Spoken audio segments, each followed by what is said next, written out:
right, hello. Welcome back to the Chase Thomas podcast. Taping this on a Saturday afternoon for this weekend. I'm very, very excited to do this particular pod with Graham Coffey from Dawg out west. He is showing a brave face in lieu of the recruiting issues. Oh yeah, down issues. south in Athens. Okay, that's fun. Whatever. No longer. I mean, one of the first things I learned, and this was something that Josh Heupel really prioritized when he first got to Tennessee, was locking down the borders. And so we had a whole plan where we had a coach in Memphis, coach in Nashville, coach in East Tennessee, really ensuring that at the very least we lock down the borders. And it's revolutionary. It is revolutionary, and it's something that's obviously paid off as Tennessee continues to climb on that regard and really build another strong recruiting class here in year 2 under Heupel.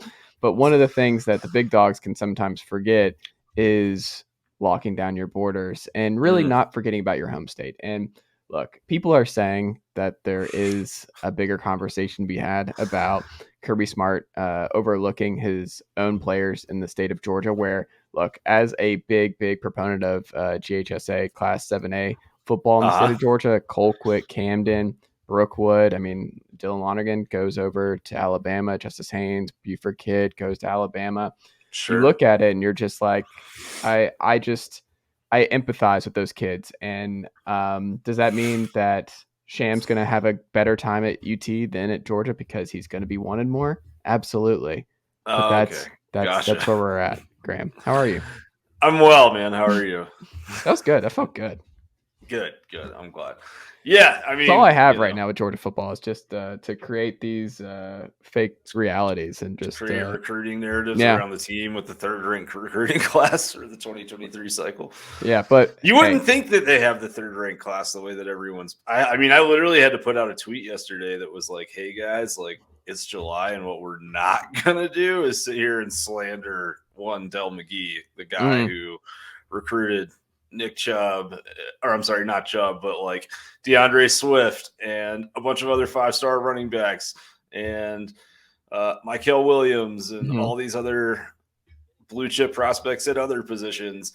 But apparently the only guy that people are happy with now is Todd Hartley. I did get a really good response to that tweet though. Yeah. From a guy, and what he said was, hold on here. This is why other fan bases make fun of us. Just fielded one of the best defenses ever. Won a natty. Had an NFL draft that was basically 3 days of free recruiting for the world to see. And folks are acting like we just lost the Gasparilla Bowl and had to settle for a Sun Belt coach. But that's how it should be. That's how you know, like, hey, we're in good shape. I mean, when that's what you're complaining, but it's also like keep pedal to the metal. Like they won't accept anything less. They're like, hey, whoa, what's going on here? We need to nip this in the bud. We are now the premier program.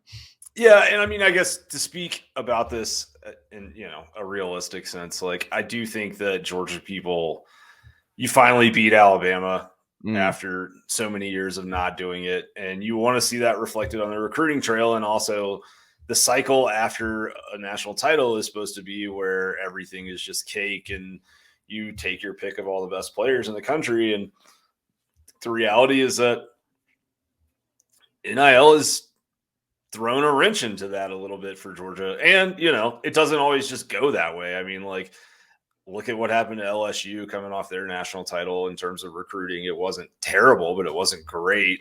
Georgia's obviously in a very different place as a program than LSU was, but still, yeah, I mean, the reality is that when Kirby came in, it was all about Georgia. And as the brand of UGA football under Smart has grown and become, a more recognizable thing, now you are recruiting guys on both coasts and you are in a more national recruiting program. And the problem with that is that sometimes people that live in state, which is your base, don't like it because there's some kid in their hometown or that went to the high school they, pull forward that their son or daughter goes to, and they think that he should be a Georgia football player. And if he's not, that tends to ruffle some feathers. But I have been told that, like, there's not some giant beef between the Georgia staff and in-state coaches in Georgia. Like all is But well could there be there. more of one brewing because I have the majority of their personal contact information? If I need to shoot over a text of like, hey, when Alex Golesh is back in the building, like, I think you're going to want to go more towards that side of things. Like, don't let Kirby sway you back where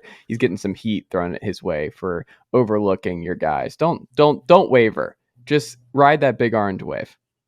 I mean, look, like I do Does it think matter that also the majority of these kids are going to Alabama? No, because it doesn't fit the narrative that I'm crafting for this podcast.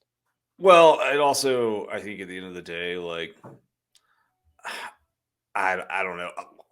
I think I'm very interested to see the 2024 cycle in Georgia because 2024 cycle in Georgia is disgusting. There's a ton of great players. And I'm curious to see if you see a higher percentage of UGA's recruits come from in-state next cycle. I think you will, but I get it. Like I do. I get it at the end of the day. I get where everyone's coming from, but I also think like recruiting is one thing before the season starts and it's another thing after the season starts. And I do think that if you look at Georgia's pattern over the last 4 or 5 years, like we go through this every July where people are like, oh, Kirby Smart's forgotten how to recruit, and then they close with a bunch of flips or, they get a bunch of uncommitted prospects. So if he doesn't sign his 6th straight top 3 class nationally, then maybe we can talk about it in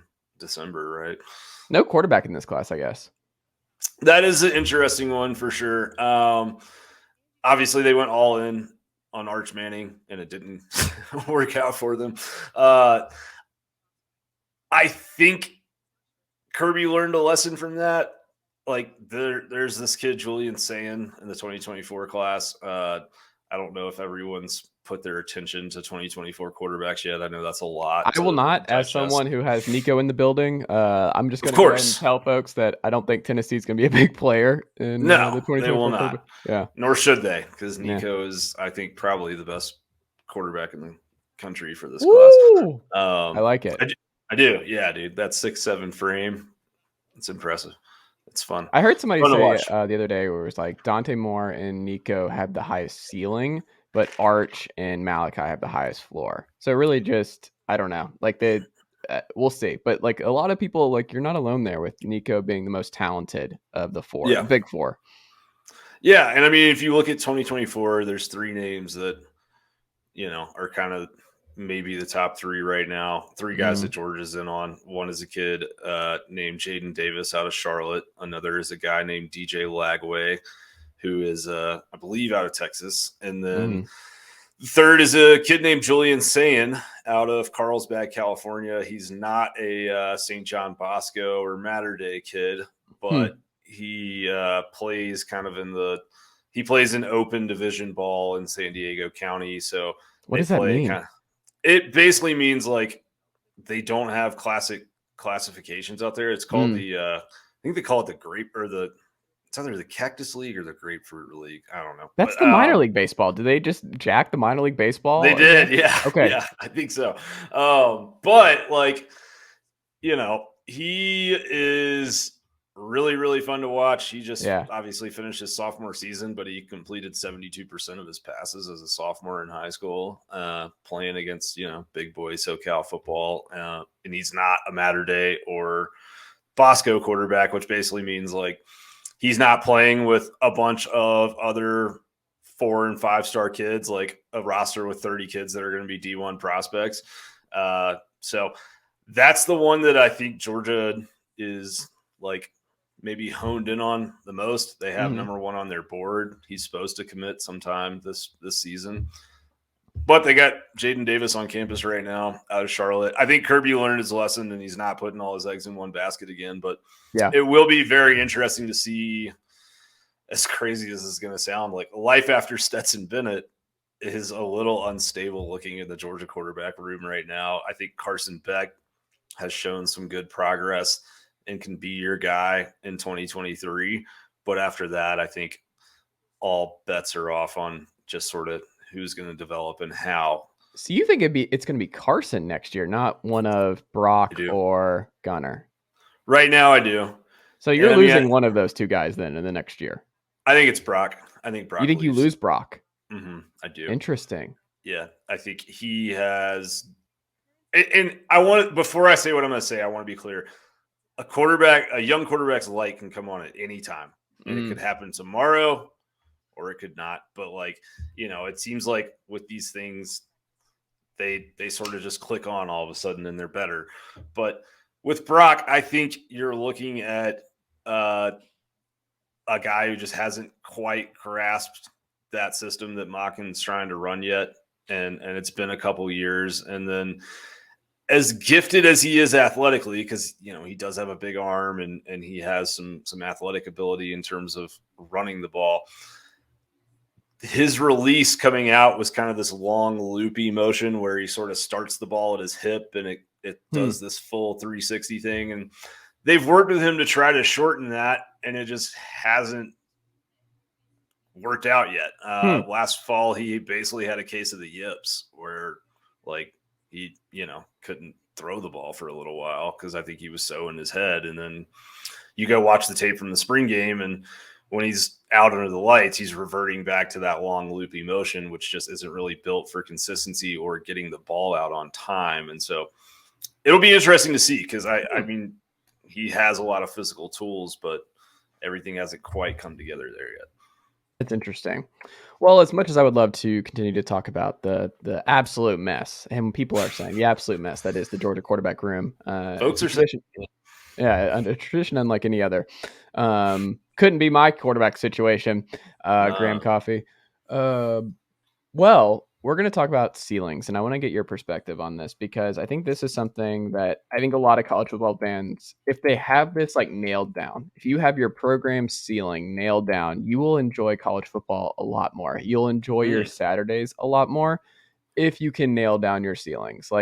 Especially now with realignment and where things are going with NIL and stuff, if you really come to terms with ceilings, it's a good place to be. You'll be happier. It's just, if you want the NFL, it's right there on Sundays. I love the NFL, but it's a different thing. Everyone can win a title in the NFL. Not everyone can win a title in college football.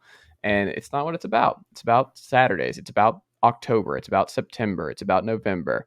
So before I felt like I needed to have that preface before we dive into these ceilings, because we're not trying to be mean-spirited, anything like that. I just think it's imperative that SEC teams, we're an SEC country, a lot of SEC folks tapping into this. I want to kind of parse through where you're at with the 14 teams and whether or not the ceiling is where it should be. So I was going to go reverse alphabetical for this order. season. Yes, not just for the season, for just where the program can be, what we know about the program now. I mean, you could throw in this whether or not it's reaching the potential. What their ceiling is as a program, based on their resources, based on their geographic location, their the conference makeup, where these teams are, that sort of thing. Great. I think we have to start with one that I think will be a pretty easy one to decipher, which is the Vanderbilt Commodores. I think the ceiling here is, I mean, James Franklin reached it, 9-10 wins for a couple years, and he got out before. I think part of it is just, I think Franklin would probably tell you, if we got him on the pod, he would be like, yeah, I mean, that's not sustainable. We would have gone back down to 3-9, 4-8 pretty quick. That was a blip. It worked out. And I got it. But that's not realistic. So what is your ceiling for Vanderbilt as a program? How does a Vanderbilt fan, the healthiest way to view their program in the fall? I think if you're a Vanderbilt fan and you're in a spot to compete for bowl eligibility, you should enjoy that a lot. Especially in the portal era, looking at your best offensive lineman up and left for Alabama in spring, and it's really, really hard, even when you do get some momentum there, to sustain it. And it's damn near impossible to get that momentum. So I think if you're Vandy, I'm interested to see what Clark Lee does, because I think he's smart, and I think he's doing something a little bit different there. And I think he's there for the long burn, slow build kind of deal. But if he does a good job, someone's going to come and scoop him up. And that's always going to be the issue at Vanderbilt, is if you have success, your coach is leaving Well, it helps that that he's a season. Vandy alum, that he might It not does. Well, I mean, I think, but like, it helps that he's a Vandy alum because there's less jobs that he'll leave for, but there's still jobs that he'll leave for. And like if Marcus Freeman flames out at Notre Dame and Notre Dame comes calling, then yeah. Perfect example. Yeah, absolutely. So yeah, I mean, I think your ceiling is bowl eligibility, and I also think it's fair to say like the James Franklin era, you kind of look at the relative strength of the SEC and how top heavy that league was compared to where it is now. And particularly just how bad the SEC East was in that era. It's a little bit different battle that Clark Lee's facing. Well, it's also like with divisions going away, I think this is also important. We have to factor this into ceilings going forward because I think it's going to make life a lot harder and a lot more like the Mizzous of the world. We'll get to in a second, but like Vandy for sure. It's like there's no path to them being the number 2 team ever in a 16-team SEC. That's never happening. You will never compete in the SEC title game. Like you will never. Does that mean you may be able to get like some kind of like, oh, is Vandy gonna maybe make a 16-team playoff potentially one year? Maybe. I don't think so. Probably not.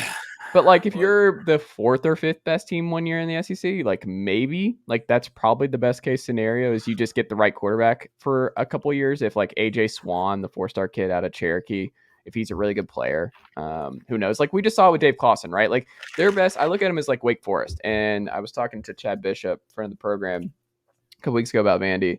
And he was like, yeah, like Clark Lee is just he's trying to build, like there's a reason that they're playing Wake this year is that I think he wants to build a Wake Forest type team. We just saw Wake go to the ACC title game. Here's the problem. The ACC is significantly weaker and there was way more of a path to making that kind of run. But Sam Hartman was on that team. Like if you have a Sam Hartman, like you never know. Sure, but Vanderbilt's also not doing anything like what Wake does with those long mesh points is really unique, and no one does it. And because of the WikiLeaks scandal, like however long ago that whole thing was, they don't let anybody come in and study their system. So I think Vanderbilt, I mean, they should run the triple. Or they should do something. Oh my God! I got so much heat I wrote a column on Northwestern running the triple a couple weeks ago. Yes, Northwestern fans hated that, and I was like, it's either that or the air raid. You have to do something. Like we're at 3 years, like it's just bad for Pat Fitzgerald. Like it's bad. You have nothing to lose. This man's been there for what 17 years now. Like he can do whatever he wants at Northwestern. It doesn't matter. Like the defense is going to be good. You can experiment. Like. What you're doing, this pro style crap, like the Helinskis, the Hunter Johnsons, you go up and down the list, like none of it's worked. Try something crazy. Like you will win more games. Like just try something crazy. Like the triple. I love that you said that about Vanderbilt because I'm like when I listen to him talk about building the program and everything else and their system, I'm like pro style, like AJ Swan pro style, and you're looking at it and you're like, I don't think this is how you build Vanderbilt back. Like Vanderbilt, like. Paul Johnson should be your offensive coordinator. Be like, Paul, how much do you want to live in Nashville for a couple of years? Like, what are we doing? They could have offered that job to Jeff Monken or Yamatola or any of those guys, and they probably would have been interested in taking it. Monken, my guy up in Army, yeah. Well, and you're talking about a guy who's like, all right, Army's one of the 4 or 5 jobs in college football where the admissions standards are even harder than they are at Vanderbilt. Like.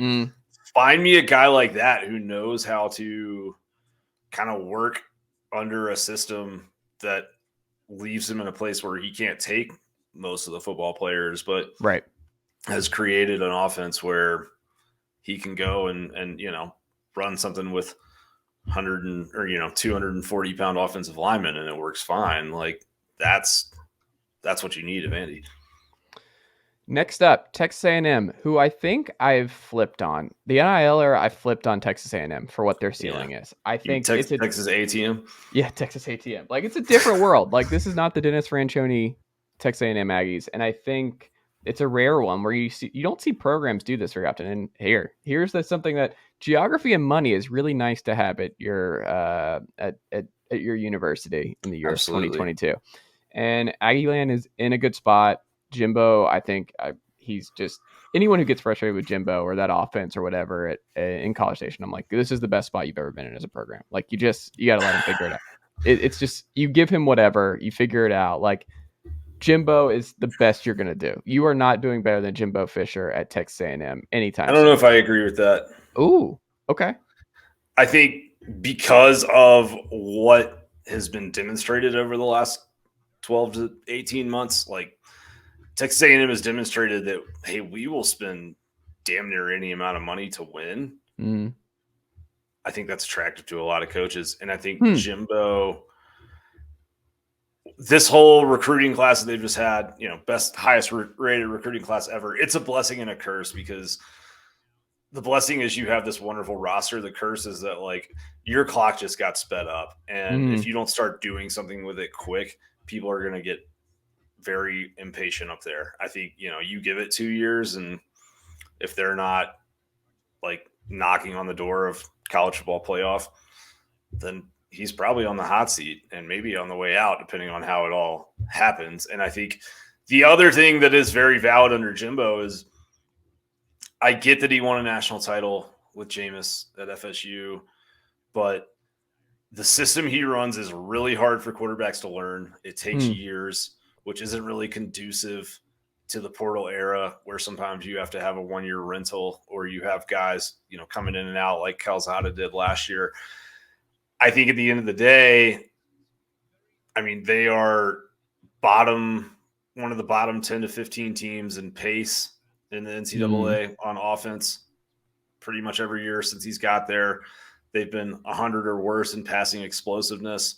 Like, they're not doing some easy things that everyone's doing on offense in college football. And I think that's because, like, there's this marriage to a system that's maybe a little bit too strong at this point. And I think that, like, Jimbo would be well served to bring in an analyst, or, I mean, he's a good enough offensive mind to assess it himself. And if he really, I think, sat down and took an honest look and said, where can we just take advantage of, all the skill talent that just got dropped in my lap? Like, why don't we just run 8 to 10 screens a game to, some of these guys? And I think there's a lot of cheap, easy yards that they could grab that they're not. But yeah, I think that their ceiling as a program is, it's hard to say it's not a national championship at this point, because what do we know? Like, we know that if you have a blue chip ratio roster, you can win a national championship. And we know that they can recruit those types of classes where they have over 50% of their roster composition being a blue chip kid. But I don't know if Jimbo's the guy to do it in the year 2022. I really don't, just because I think that he may be too married to what worked 9 years ago. And college football's changed a lot in those 9 years. So let's do this. Ceiling this year for Texas A&M, and you've identified going forward, the ceiling is a national championship based on the input. Like, they should have national title expectations, that fan base. It's fair. Yeah, I think it's fair. I don't think it's fair this year. Okay. I think the ceiling for them this year is 10 wins. I mean, they're not ready to beat Alabama. I don't know that they're, I think Miami's going to go in there and beat them in week 3, just because I think the defense will be good for A&M. I just don't think the offense will quite be there yet. And that's kind of been the story since Jimbo got there, right? Which it's like, you're an offensive guru, but it's not the strength of the team, interestingly enough. But yeah, I think that window, though, that we're talking about is finite, because we'll talk about LSU in a minute, but it's like Brian Kelly's in your division now, and Nick Saban's not left yet, and all of that. Like, you better cash this in, this class that you just got. Like, you better figure it out, because other programs are trending in the right direction. Absolutely. Next up, the Tennessee Volunteers, Graham. I'm excited to get your ceiling this year on this team and the ceiling as a program right now. Let me pull up Tennessee's schedule one more time. So I don't think the ceiling for Tennessee is national title quite yet.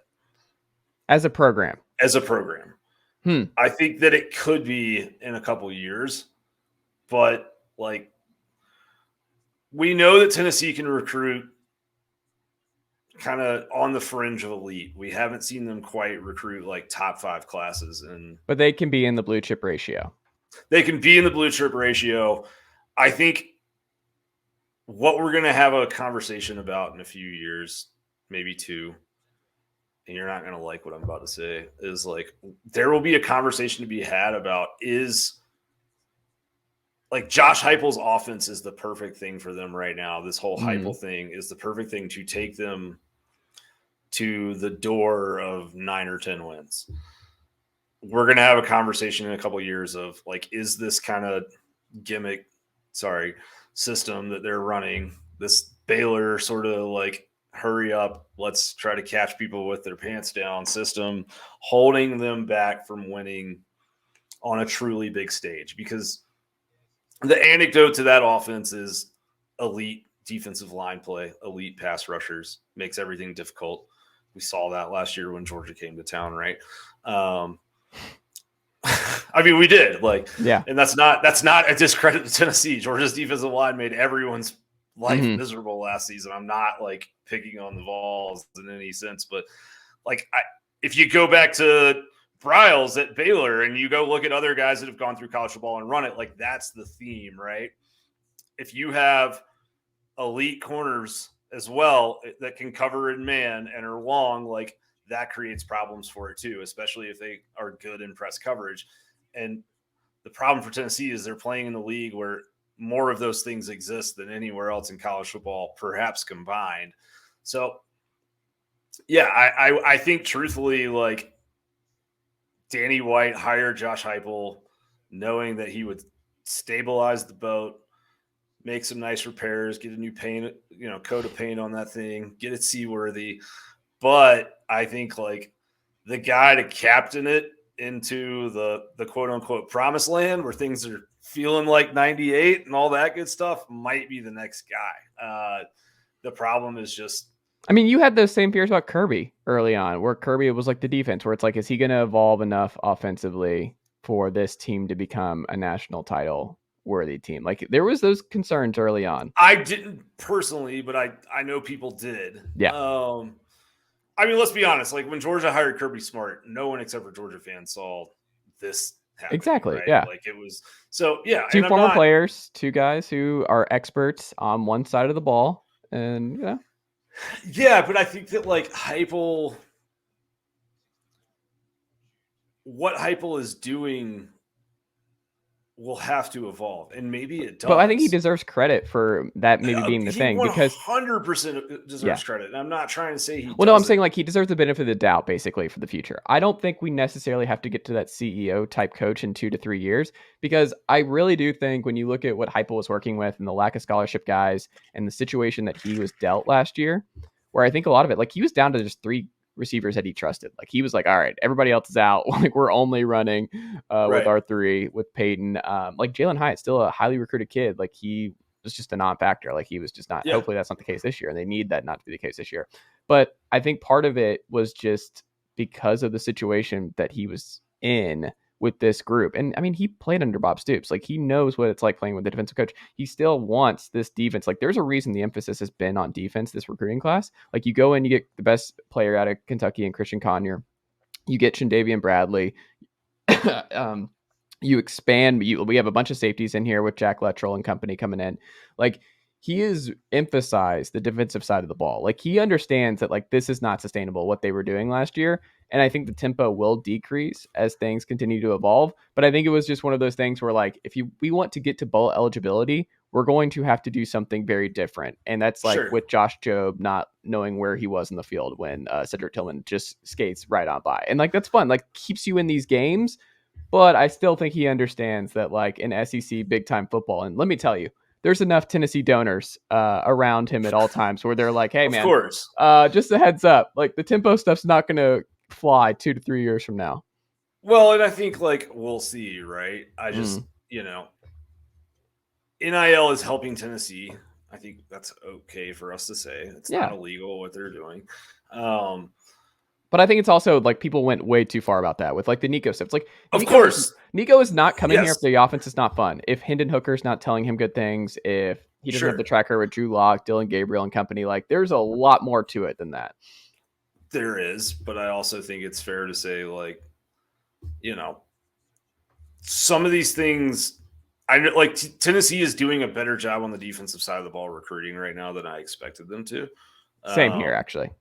Yeah, but I just think, like, at the end of the day, like, I feel like we've seen, even when Mac Jones and Burrow were doing their thing, like, national titles are pretty much won on the line of scrimmage. Sometimes that looks like an extremely good offensive line with a sneaky mobile quarterback that can, create 8-second plays, and you got to chase Jamar Chase around. But I think that's the next step for Tennessee. And, like, right now, I think their ceiling as a program is, not national title, but I think that it could be in 2 years. Like this season, I think Tennessee Nico stuff is not. They're in the national title conversation because I think they'll be in the blue chip ratio by that point. I think 2025 is probably the realistic. We'll see. 2024. I mean, I don't think that like when Josh Heupel starts signing 5-star recruits at defensive tackle, and I mean, Tyree Russ is a big one. Chandavian Bradley might be a 5-star by the end of this fall season. Like, guys are moving around. Like, the 4 or 5-star is close. Like, Cam Seldon is right there on the bubble. I get it. It's still my opinion, though. I'm sorry. I'm look, this is the back and forth. Like, you're going to get the most pushback on this one for this one. Which is totally fair and expected. I just think, like, we'll see.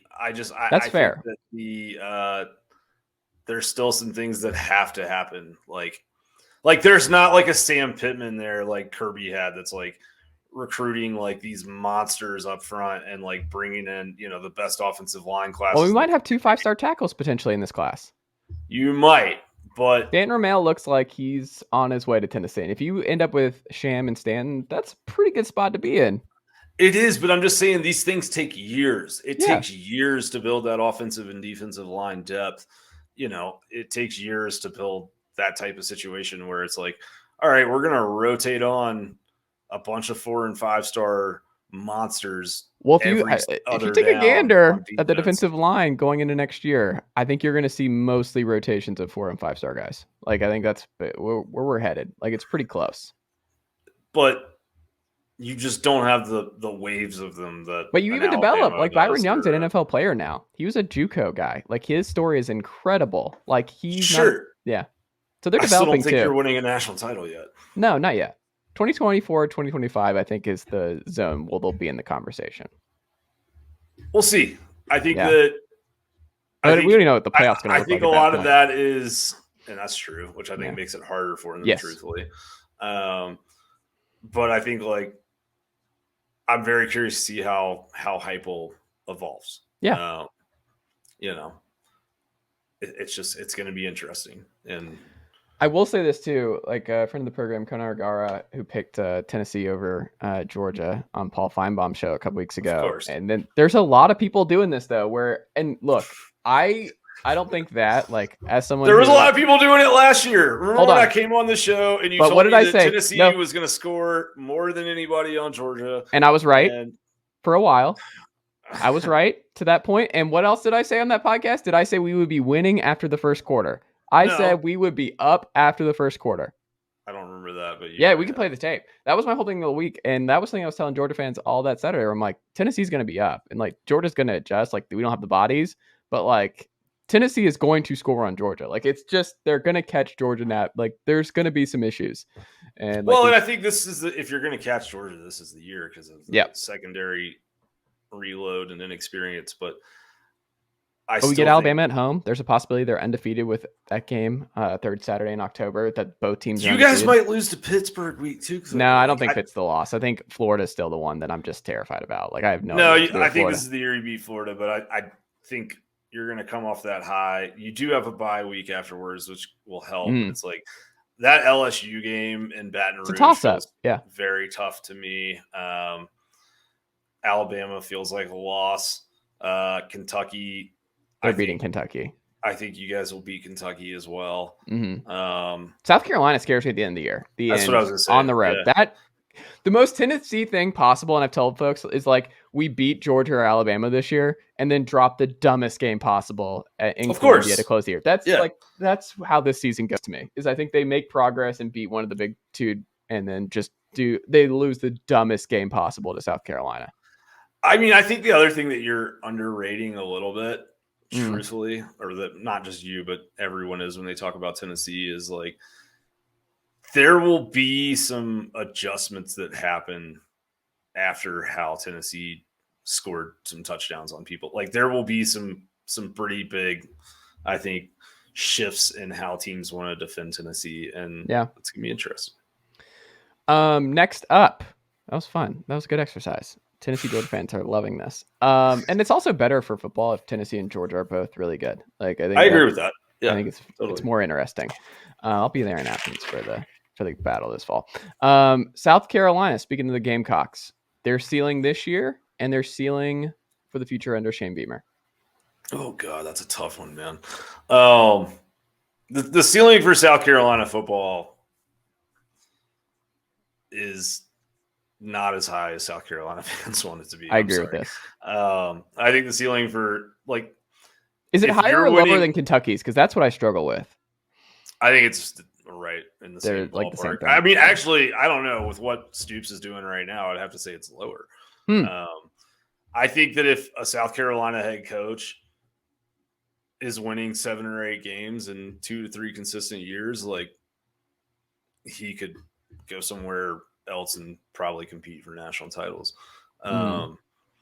which Shane Beamer might do. And I really like Beamer. I think he's a perfect culture fit for them. And, he's embraced being there. He loves it. Some Sam Pittman vibes there. Yeah.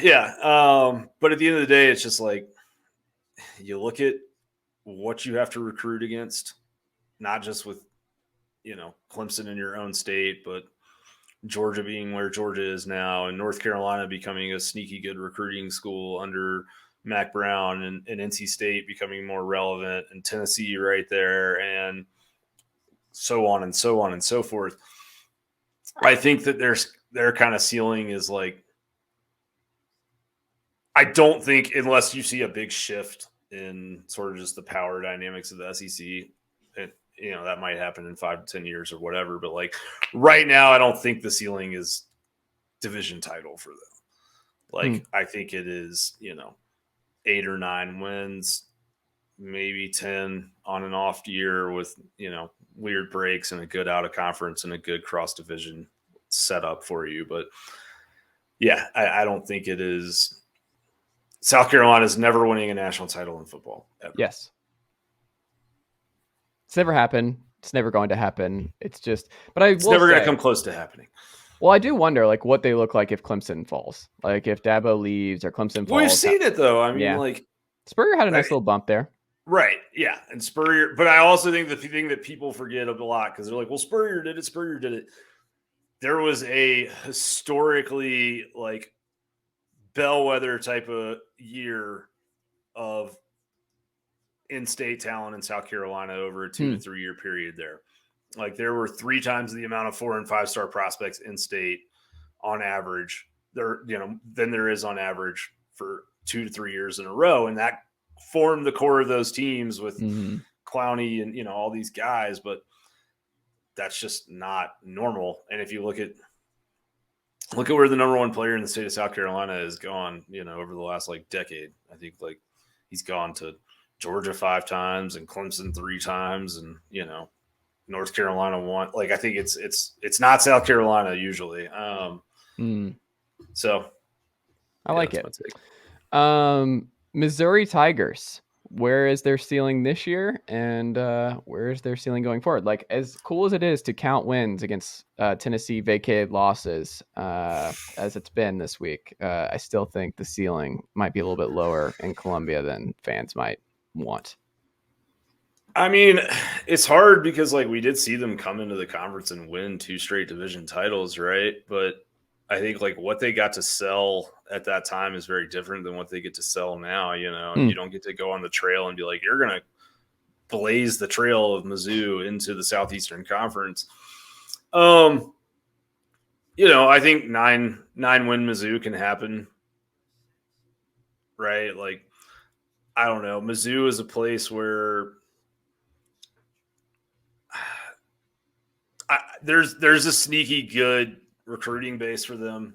Just There's because always they a are 5-star, but we appreciate here in Tennessee, we appreciate Jadavian Bradley, Missouri zone. So shout out to well, I our mean, guy. like, say, they get to recruit St. Louis in a way that a lot of teams don't. And I mean, when things are going well, like, Luther Burden just signed there. Jameson Williams is from East St. Louis. Like, there's a lot of talent that comes out of that area, and if they can get the right amount of momentum, they can sign it. But the alpha nerd is not the guy to do it. I don't think Drinkwitz is, and I'm not sure if he makes it. We'll see how this year goes for him. I don't know that Mizzou. I just don't know how invested they are. They're not the most firingest kind of college football program, but I think depending on how this year goes, he might be on a very hot seat for next year. I think that the ceiling for them this year is Mizzou's the team I know the least about, truthfully, in the SEC. Like, I've spent plenty of time looking at it, and I can come up with weird ways where they're good. I can come up with them winning 2 games again, or 3 games, or 4 games. I'm struggling with it. But I think their ceiling this year is, bowl eligibility, 7 wins. I would agree. Next up, we've got the Ole Miss Rebels, who won 10 games for the first time in school history. You have the Portal King in Lane Kiffin. Yeah. I mean, for me, they're the hardest team to forecast. Both their ceiling this year and their ceiling as a program going forward, because you have, Lane Kiffin at this point is an elite coach. He puts together elite offenses year over year. He hires well. I think this is a program that is just, there's a lot more upside than Miss State, I think, and we could agree on. But what is their ceiling for you this year, following that 10-win year, and their ceiling as a program? Is this a potential playoff team if everything goes right? Can they get in the playoff if it's a 4-team format? No. I don't think so, because I think the way things are set up currently, that basically requires a year where you're going to beat both Alabama and Georgia, and I just don't think they can do it.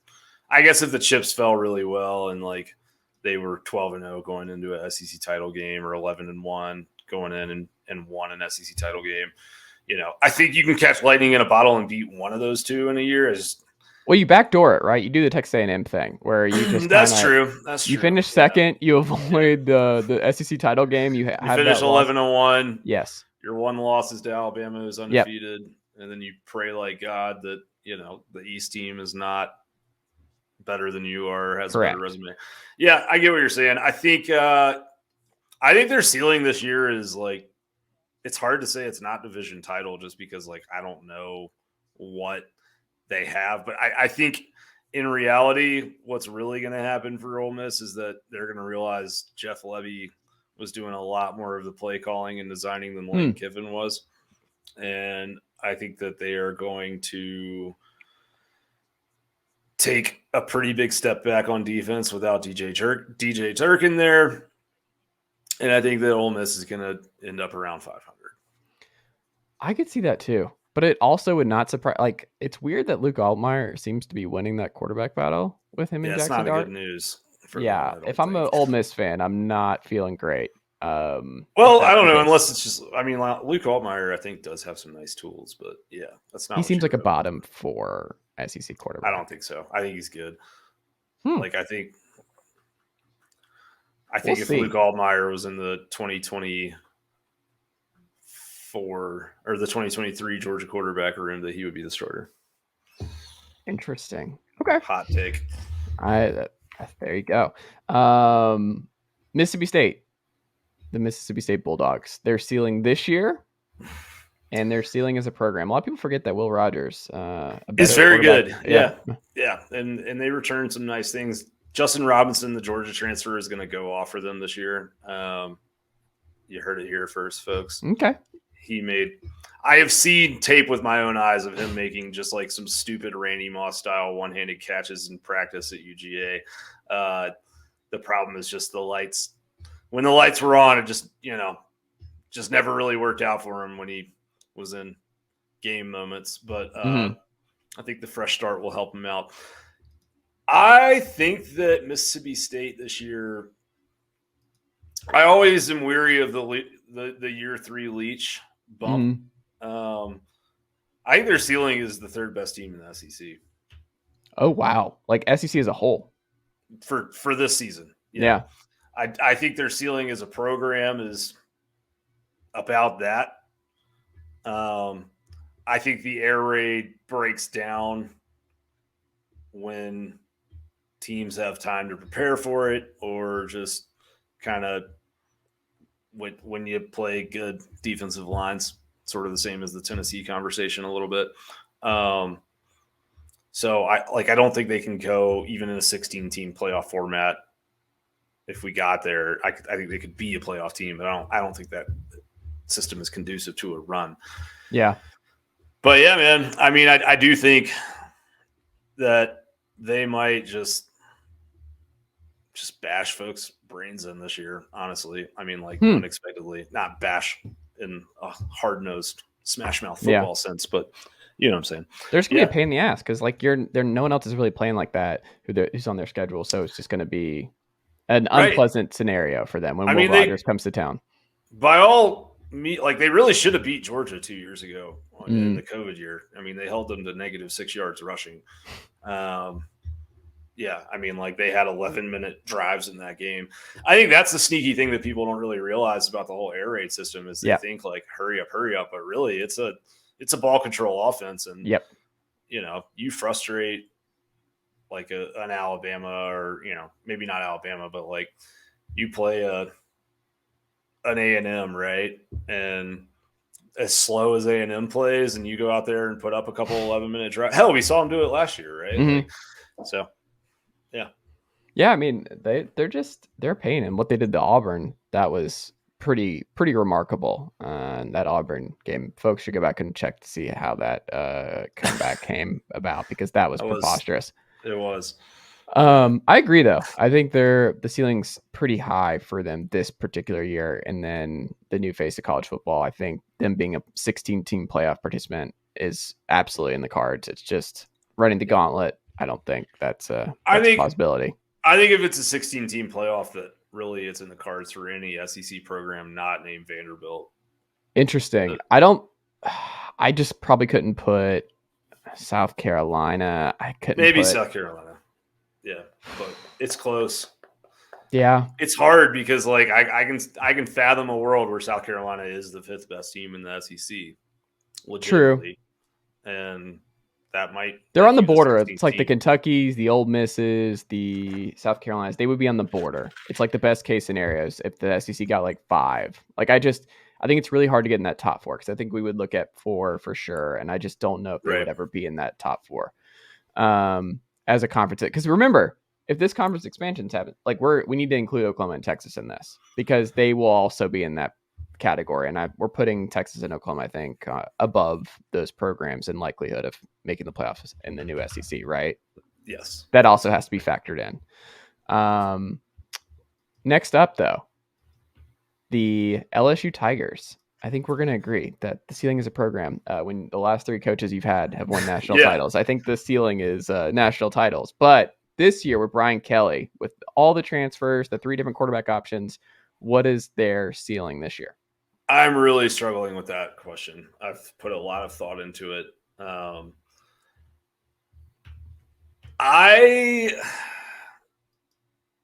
What scares me a lot is that they're only a 3-point favorite in that opening game against Florida State in New Orleans, which should be worth 3 or 4 points anyway. So that means that Vegas sees those teams about equally. I look at those teams and I see like, I think LSU has a top 3 to 5 defensive line in the country. And so like, I think that can just wreck the game plan for a lot of the teams they play. I don't know if their offensive line is going to be any good. It wasn't any good last year. I think that like they will probably be in some shootout type games, but it's hard not to give Brian Kelly the benefit of the doubt, right? And so like I think my position on LSU is if everything goes really, really well, I think they can win like 9 to 10 games. That's interesting because if they do well right away, like someone's falling. That's the fun part about the West is everyone's like, oh, if they do this, it's like somebody has to fall. And everyone's just penciled in Auburn as the last place, and I don't have that. I don't have it. I don't see it. Like I don't think they're going to be that bad. I think they're a high floor team. Skill talent. Yeah. Yes. I think they're a high floor team that people like. Someone's having the season from hell in the West, and it's not Auburn. I just don't know who it is. It could be LSU. It could be like a rough, just Jaden's not good, Miles Brennan's not good, or you just have to rotate because like injuries. Like I could see that. Like that's maybe the most interesting thing about the new portal stuff is we're going to learn pretty quickly how easy it is, even for the elite coaches, to just put together an entire new roster and just expect to go. It is. It's going to be very fascinating. Next up, we've got the Kentucky Wildcats. Their ceiling this year, I think as a program, we would agree that they have no chance of ever winning a national title in football, correct?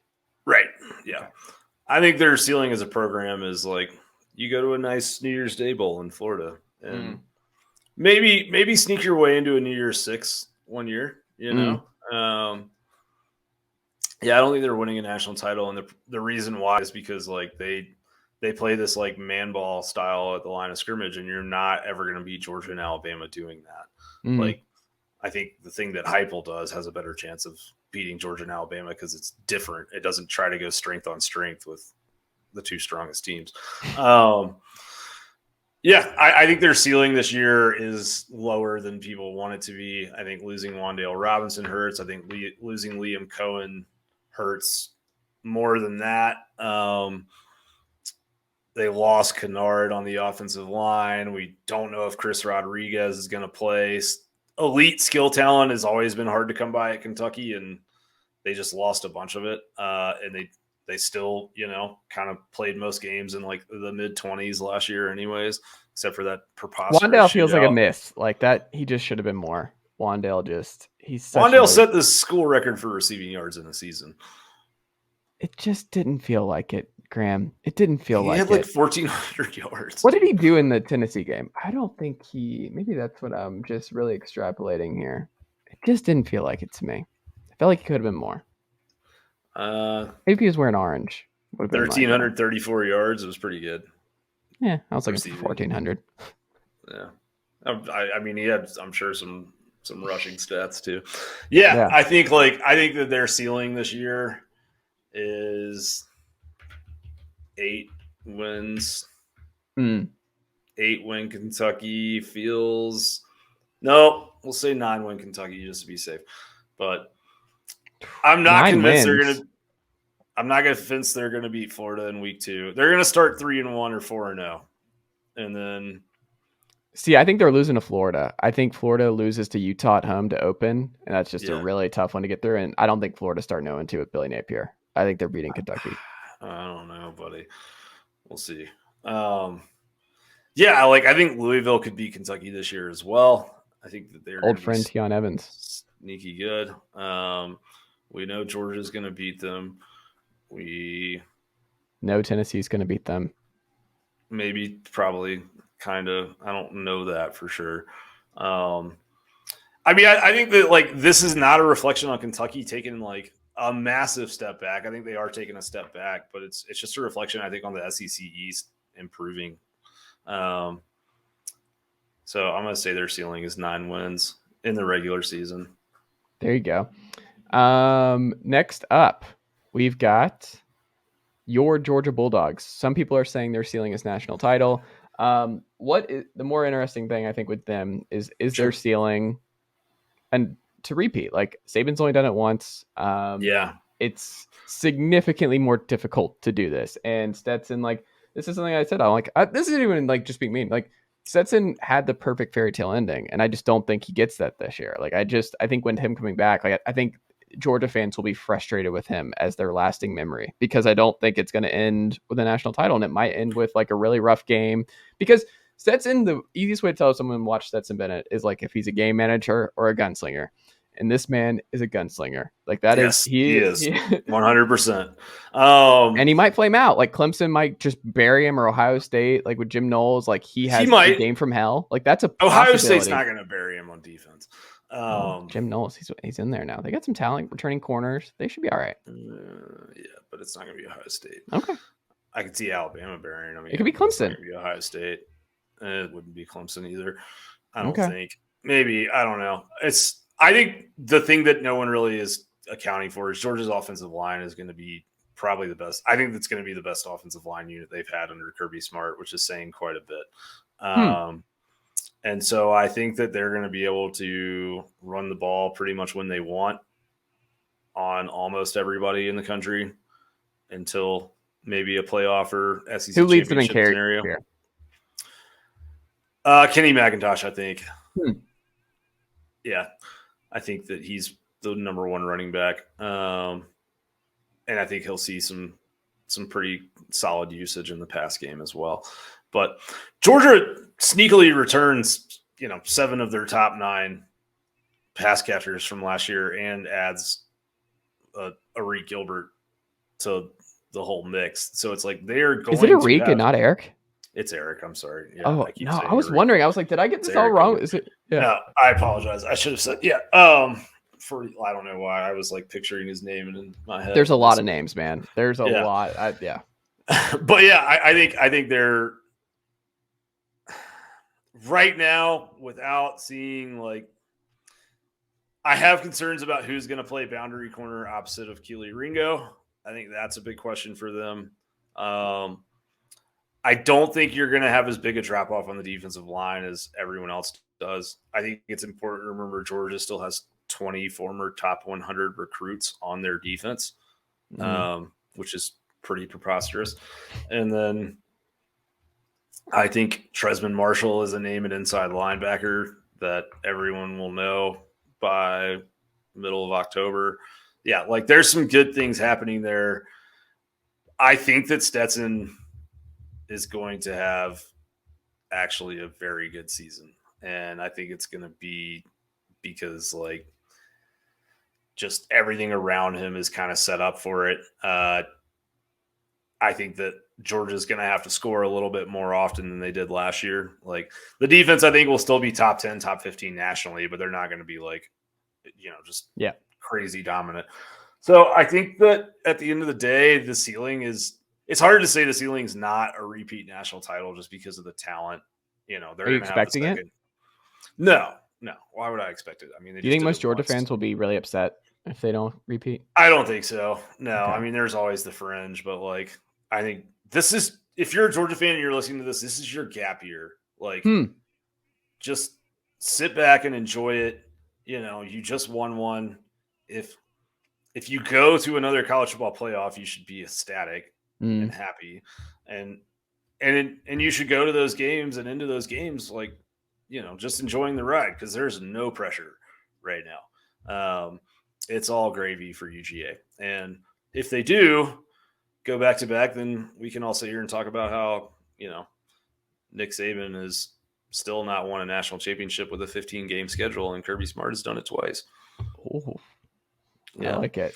Flames. So, yeah, but I think that Georgia's all right. You want to hear my hot take? Yeah, I'm ready. I think that Georgia's going to be so good that someone from their team has to go to New York for the Heisman.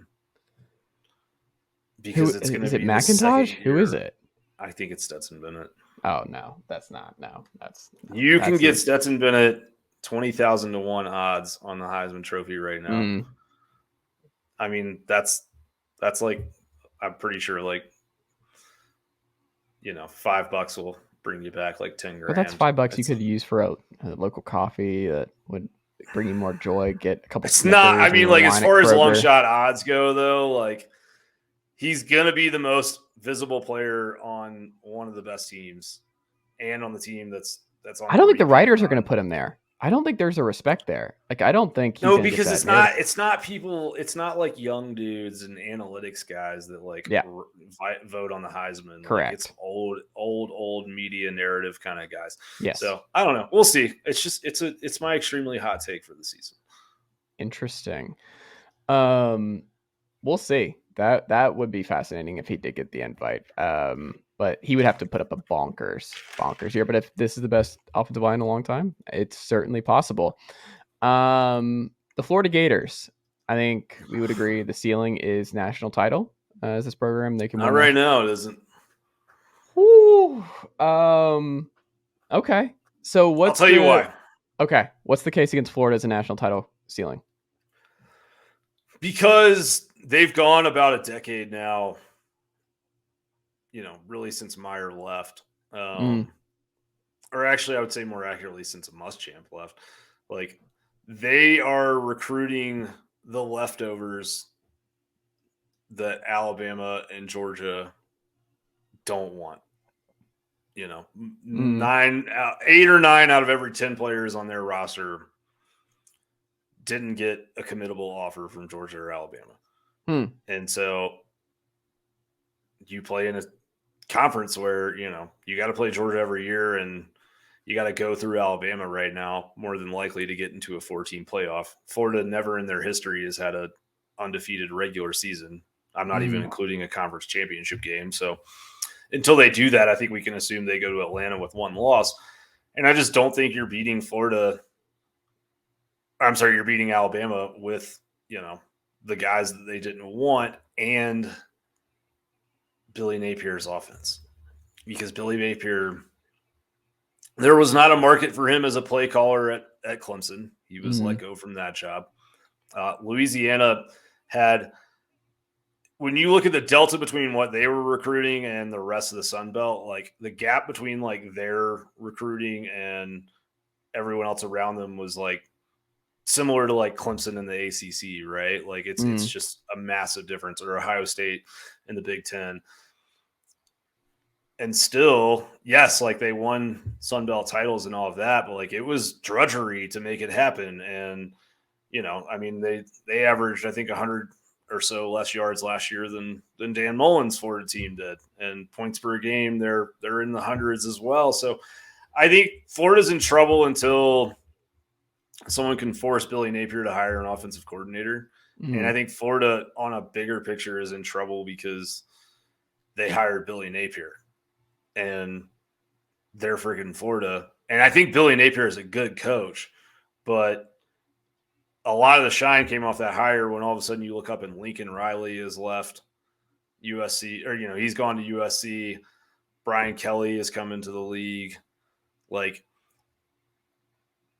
you're Florida, like you should be the school that's hiring the big name. You shouldn't be, like you should be pulling the coup from another Power 5 school or even a blue blood school. But like, I don't think there's the financial commitment to football right now.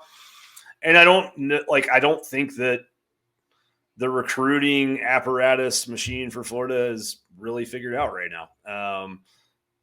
They just continue to struggle to recruit in state. And I think the worst news for Florida fans is, like, if you look historically, when Miami gets good, you guys get bad. And I don't know how good Miami's going to be under Mario Cristobal. Like, I don't know if they'll be national title good, but right now they're winning almost every recruiting war head-to-head with Florida. And I don't think that bodes well for the Gators in the long run. Interesting. What do you think is the ceiling this year on their wins and where they can go? I mean, the whole Florida thing is really tricky this year because I think there's a lot of like just kind of the mental aspect of what's going to happen when Utah more than likely comes in there and beats them week 1. Like, there's a chance they start 1-3.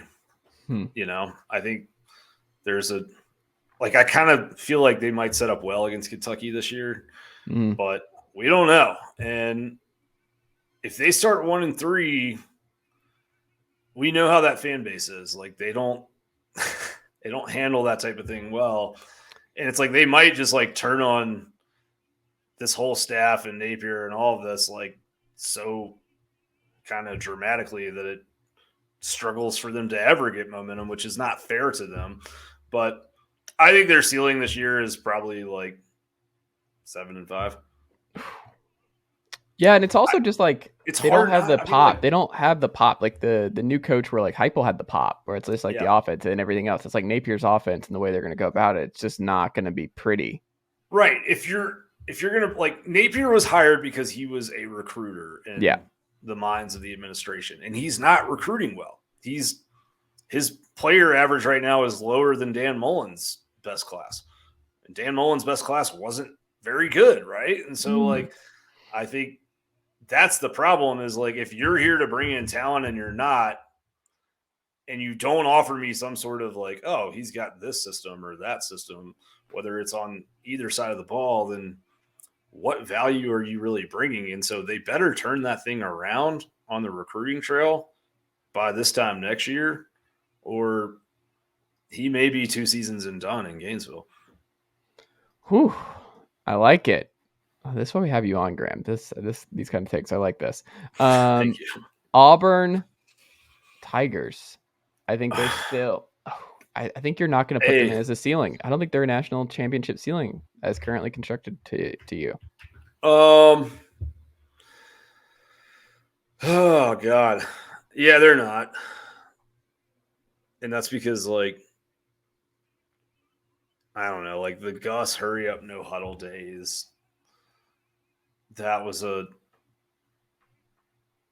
it's just you just don't see like a whole new entire kind of offense that nobody has any sort of playbook to handle come into the SEC. Once Jamie often. Chadwell comes into one of these jobs, maybe that's it. The speed Chadwell. tee. Yeah, that'd be sweet. I like watching them play. Yeah, I don't think Auburn is currently constructed is a national championship program, but like they can be in 2 seconds because the way, we know that they're willing to do what it takes. The Bagman will deliver, take care of it. They've always recruited Atlanta well. They have a great base there. And at the end of the day, it's like they'll get it figured out. So, yeah, I just think they are in danger of kind of like going into like a Tennessee style period like you guys are sort of coming out of, where it's like your rotating coaches so quick that no one can ever get momentum. And then kids are like, oh, am I even going to play for this guy for 4 years? And it just creates chaos for a little while. So we'll see what happens. But I also think that their ceiling this year is probably higher than most people do. Yeah, I mean, I think that there's like, I actually liked Calzada last year. I think he showed some good things. I think Ryan Finley did as well. We know Tank Bigsby is really good. They return probably their tight end room is probably the second best in the SEC behind what Georgia has. I think the question is just like kind of what happens on the line of scrimmage for them a little bit, but I think that they'll be decent enough. I'm not going to be shocked if they win that Penn State game in week 3. I'm also not going to be shocked if San Jose State comes in week 2 and like puts them in a nail biter, right? It's just I think Auburn is really hard to predict this year, but I do think like something happened after that whole attempted coup on Harsin where everybody kind of like hunkered down and the people that are left are loyal to him and they want to play for him. And I think that like chemistry matters on football teams a lot more than most people want to discuss. And I'm not going to be shocked if they I think they could win 9 games if everything went perfectly right. A lot of home games. A lot of their big games are at home. They get LSU at home. I mean, they get Mizzou as Penn their State other at crossover. Home. They get Penn State at home. They get Arkansas at home. So I think it's I'm right there with you. I'm pretty. And they get A&M at home as well. Yeah. I'm pretty bullish on them. I could see it too. I'm right there with you. But I also think it's like going to run out where I think the recruiting's not there. So they're going to fall out of the blue chip ratio. And then it's going to be a painful road back because I think Harsin's going to kind of get a lot out of this group. and he's a good coach, and his staff, like you said, there's buy-in there, and it's all guys he trusts and wants. But I think it's like a 1 or 2 year blip, and then it's like, oh, the recruiting, like we just finished 25th or 27th or 17th for 2 to 3 years in a row. Like it's just it's not sustainable. 10th in the SEC. Yeah, exactly. I agree. The final two, Arkansas. I think they're the hardest for me. I think Arkansas is actually the hardest for me to get big picture ceiling with them. I landed on, I think they're a national title team. I think it's possible with the Pittman recruiting era and where they're going. I think it's possible. I think if people are going to talk themselves into like Texas being that, it's a pretty strong base. Like they're moving some NIL stuff. They have some money in Arkansas. They have some resources. They recruit well in the state of Texas, really fertile base. Like I've landed on, I don't think the ceiling this year is that, but like college football playoff team this year, Arkansas would not surprise me. Like I would not be blown away if they won the West. Would not be blown away. What about you? Oh man. I mean, we've seen them under Bobby Petrino be a top 5 preseason team and recruit all this talent. But like since that time, I mean, even as good as everything went for them last year, their class was ranked 13th in the SEC. So I think that's my struggle. I do think what Kendall Briles does is really creative and can take advantage of things that other teams can't. Like I think he can scheme his way out of some of those disadvantages talent-wise. But like, I mean, they were 13th in the SEC after all that Papa Feelgood, Sam Pittman jukebox stuff. So I think that's my struggle for them, because as well as things are going, I don't know, I mean, Chad Morris actually, I think, recruited a little bit better there than Sam Pittman has so far. Everyone's just happy, and there's a good vibe around the program, and things are positive, and we'll see about those Texas relationships. But right now, they're not really like, I don't see a path for them at the moment to get back to that kind of blue chip ratio sort of spot. They do have the 12th ranked recruiting class for 2023 right now, but their player average is 88.62, which historically puts them back around where they were last year. So yeah, I can't call them a national title contender right now. I think they're a playoff contender though, right? Like you would say, like if Cincinnati can get in, or if like they can backdoor, like people who like Texas A&M has the players to get in. Cincinnati doesn't have to play. True. Who Arkansas? Well, what I'm saying is, if you're Arkansas and you go 10-2 in the regular season, you avoid the SEC title game. You don't think they could find their way in? 10-2 in the regular season? Mm-hmm. Not in a 4-team. Okay. No, They're not a big enough brand to get the benefit of the doubt as a 2-loss team. Okay. Someone who I think you might think has the benefit of the doubt as we wrap up here, Graham. Have you heard about this? Have you seen this? The Alabama Crimson Tide. I think that the ceiling's pretty high on the Alabama Crimson Tide as a program. I think they're okay. Yeah. There's not really much to say for them. Like there's not. Right? I mean, we know. I think that if you want my 2022 Alabama take, it is that I would be concerned about the offensive line if I was an Alabama fan. I mean, I watched their spring game. I don't know if you did, but like they literally pulled Will Anderson out of the game in the third quarter after he had like I'm not even exaggerating. He had like 12 sacks. And, wow. They asked Saban about it afterwards, and he was like, we don't have anyone who can block him. So we had to pull him out so we could practice and get things done. And I didn't see that in Indianapolis. Like I saw Georgia put their starting left tackle at right guard and bring a redshirt freshman in at left tackle and Broderick Jones, and I watched him basically make Will Anderson disappear in the second half. So I think that's my concern for Alabama is the same stuff that that's how they ended up in a 7-point game with LSU last year. That's how they ended up in that game with Auburn in double overtime or triple overtime or whatever it was. And I think the reality is that they were really, really lucky to get to Atlanta at 11-1 last year. And I don't buy some of the defensive hype for them.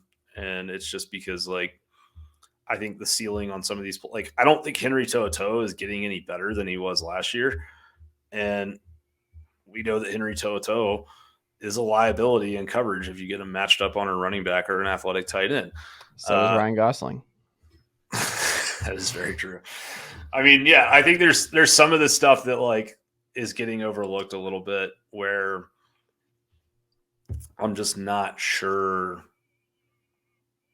on defense. I believe in, like, Will Anderson is a fantastic football player. Him and Dallas Turner together coming off either edge is a nightmare to deal with. I think that wins them 10 games on their schedule on its own, right? Like, there's some of that, but yeah, I just think that they aren't really built up front on offense to just, like, dominate teams anymore. And I also wonder if they were to face the Georgia Bulldogs at any point down the road, like, what does it do to your psyche after all these years of kind of being like, we're the top dog in this whole equation? It's not that Georgia beat them last year. It's the way that Georgia beat them in that fourth quarter where they went on, like, a 9-minute drive, just, like, running the ball. Like, I don't know. I had Chris Marler. You probably know Chris from Saturday Down South. Mm-hmm. Like, I remember him telling me after that game, he was like, I sat there in front of my TV and I was like, like, this is what that feels like, to, like, watch somebody just, like, run the clock out on you and, like, you can't stop it, which is what Bama's done to everybody for, 15 years.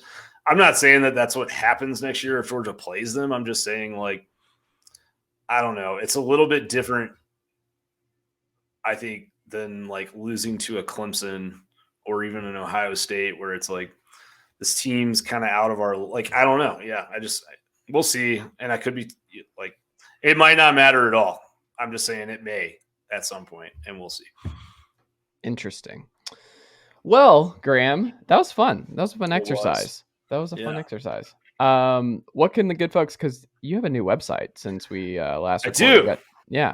How did the good folks check that out and support your Dawg Central? Yeah, absolutely. Yeah. Please check out dawgcentral.com. If you are a Georgia fan, you can come over and subscribe. We've got all sorts of good intel. If you're a Georgia lurker, you can come and subscribe too. We actually are also, if you're just a gambler, we have like a 240 page downloadable PDF season preview for you right now. If you are someone who bets over under win totals. There you go. So lots of good value out there. But yeah, you can come in now. You can get 6 months for $33.18. And very good deal. But yeah, we're having a lot of traffic. It's a new project. It's not just me over there. There's a lot. It's kind of a collective of independent UGA content creators. There's about a dozen of us. So lots of content, lots of opinions. You don't just have to listen to my, my terrible takes. There's other people's terrible takes as well. We love a diverse terrible take situation. Yeah, the takeys, yes. Yeah, we love that. Graham, this was a pleasure. Thank you as always. Always a blast. Always enjoy being on with you. Always a good time. Same here, my friend. And we will reconnect again sometime soon. Absolutely. Yeah. I need you to come on and talk Tennessee at some point. So yeah, hit me up. I got you. I'm ready to rile up some feathers. And I'm sure you are. Yeah. Let's do it. All right, Graham. Thank you. Talk to you soon.